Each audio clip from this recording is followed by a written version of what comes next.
आज से तकरीबन 2000 साल पहले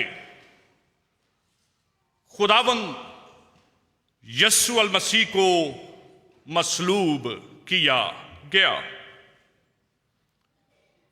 आज भी इस दुनिया में मसीह की मसलूबियत और क़यामत के मुनकरीन मौजूद हैं, जो इनकार करते हैं कि मसीह यस्सु को सलीब दिया गया, उसकी मौत वाक़या हुई और वो तीसरे दिन मुर्दों में से जी उठा। मेरे अजीजों, बाइबल मुक़द्दस बड़े वाज़े तौर पर बताती है कि वो मौदा मसीह जब आएगा तो वो अपनी कौम की खातिर, अपने लोगों की खातिर, बल्कि तमाम कौमों की खातिर अपनी जान सलीब पर देगा। पुराने अहदनामा में मसीह की मसलूबियत के बारे में बहुत सी पेशेन गोइयां मौजूद हैं, जिनमें से खास तौर पर मुक़द्दस यशायाह का 53वां बाब बयान करता है कि किस तौर से मसीह का वो दुख उठाने वाला खादम जो मसीह है, वो हमारे पापों को, वो हमारी खताओं को, वो हमारे गुनाहों को अपने ऊपर उठा लेगा। मेरे अजीजों, ना सिर्फ बाइबल मुक़द्दस बल्कि दुनिया की तारीखी किताबें भी इस बात की गवाह हैं कि खुदावंद यीशु मसीह को मसलूब किया गया और वो मर गया, उसे दफन किया गया और वो तीसरे दिन मुर्दों में से जी उठा। ये सिर्फ बाइबल मुक़द्दस ही बयान नहीं करती, बल्कि रोमी तारीख में भी ये बात दर्ज है, रोमियों की तारीख में भी। और एक रोमन तारीखदान तैस्तोस बयान करता है कि मसीह जो इस नाम के फिरके यानी मसीही का बानी है, उसे तिब्रियास के दौरे हुकूमत में गवर्नर पैंतुस पिलातुस के हुक्म से सजाए मौत दी गई। रोमी तारीखदान भी इस बात की गवाही देते हैं कि मसीह को मसलूब किया गया। यहूदी मौरख योसेफस भी इस बात की तस्दीक करता है कि खुदावंद यीशु मसीह को सलीब दिया गया। मेरे अजीजों, खुदा का कलाम बड़े वाज़े तौर पर बयान करता है, क्योंकि गुनाह की मजदूरी मौत है, मगर खुदा की बख्शिश हमारे खुदावंद यीशु मसीह में हमेशा की जिंदगी है। यीशु अल मसीह हमारे गुनाहों को अपने ऊपर लेकर सलीब पर चढ़ गया। उसने हमारे गुनाहों की खातिर अपनी जान सलीब पर दी। किताब मुक़द्दस में लिखा है कि जो कोई सलीब पर लटकाया गया वो लानती है। ये लानती मौत गिनी जाती थी। और मुक़द्दस पौलुस रसूल गलतियों के खत में बड़े वाज़े तौर पर बताता है कि जो लकड़ी पर लटकाया गया वो लानती है। यीशु मसीह, जिसने कभी कोई गुनाह नहीं किया, जिसने अपनी जमीनी खिदमत के दौरान भी बारहा यह दावा किया कि तुम में से कौन है जो मुझ में गुनाह साबित कर सकता है, उसे मसलूब किया गया, उस पर झूठे इल्जामात लगाए गए, उसे सलीब दिया गया, उस पर जुल्म और तशद्दुद के पहाड़ ढाए गए। और ये सब कुछ इसलिए हुआ ताकि उसके मार खाने से हम शिफा पाएं। हमारी ही सलामती के लिए उस पर सियासत की गई। मेरे अजीजों, जब हम सलीब की तारीखी हसीयत को देखते हैं तो तारीख बड़े वाज़े तौर पर बयान करती है कि सजाए मौत और लोगों को सलीब देना ये बहुत सी कौमों का वतीरा रहा है। फारसियों ने, असूरियों ने, लोगों को सजाए मौत के तौर पर सलीब दिया।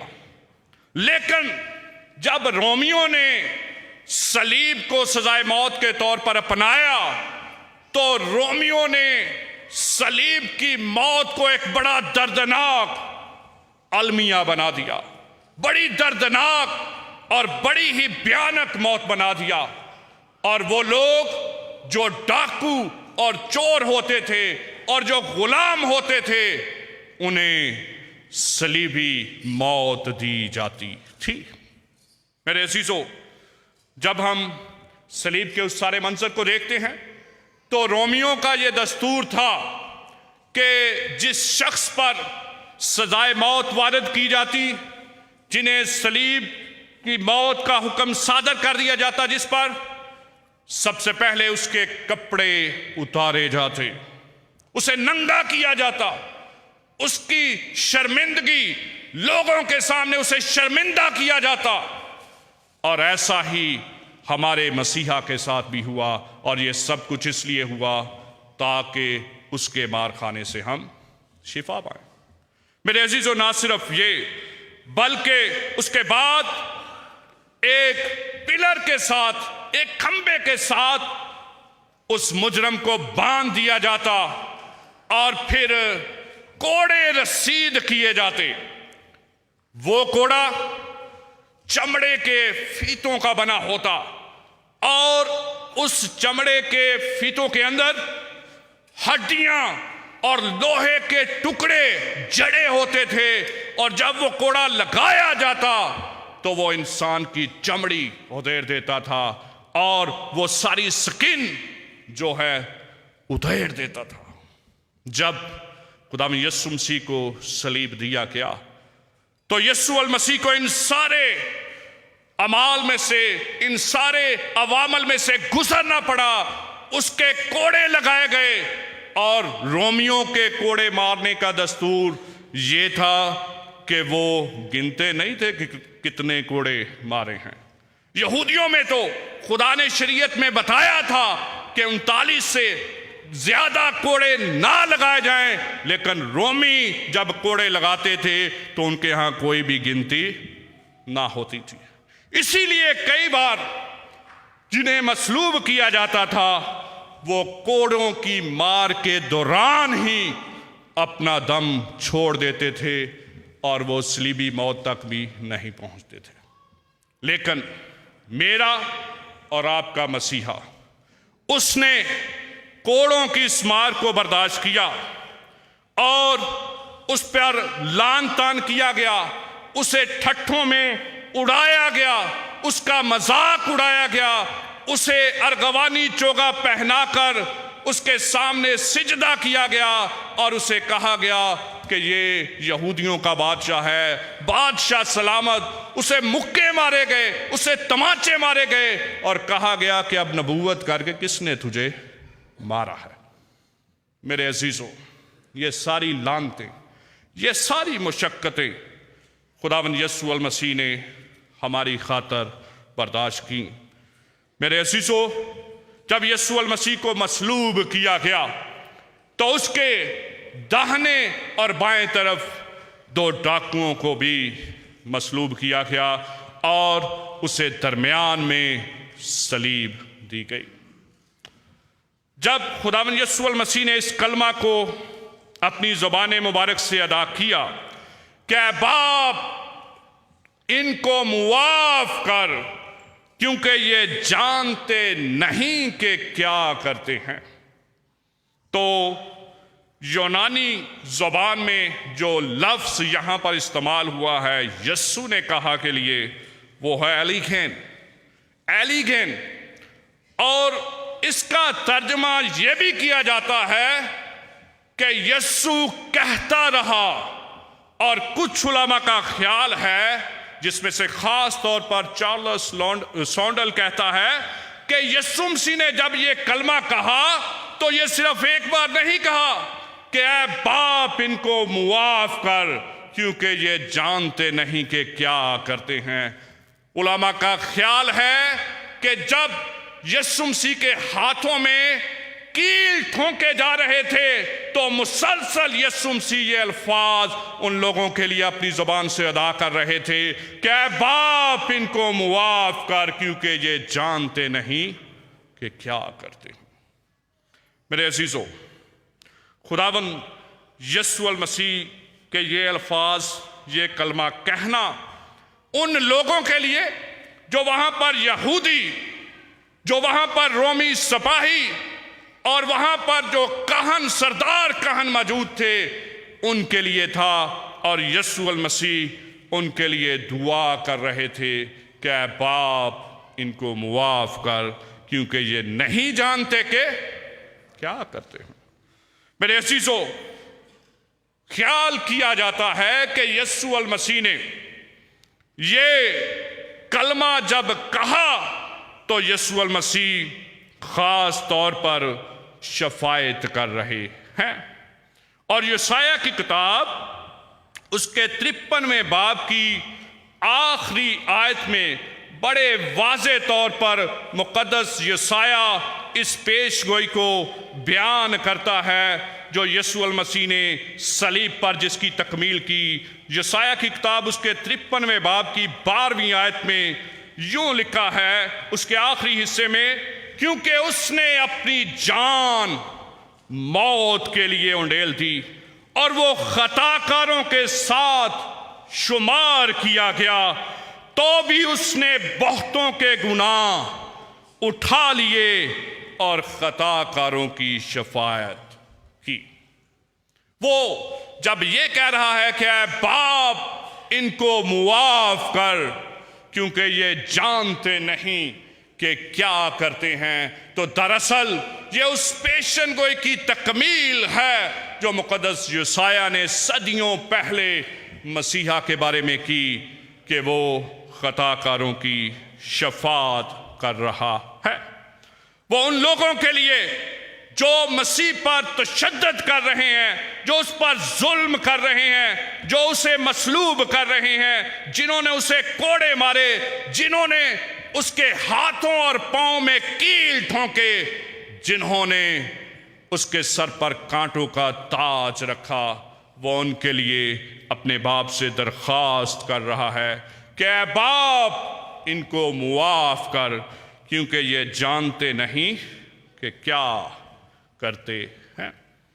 मेरे अजीजों, खुदावंद यीशु मसीह का सलीब पर यह पहला कलमा, खास तौर पर हम देखते हैं कि यीशु मसीह खुदा बाप के साथ अपने उस तल्लक को भी बयान करता है जो उसका खुदा की ज़ात के साथ है, यानी कि वो खुदा का बेटा है और वो खुदा को ऐ बाप कहकर पुकार रहा है।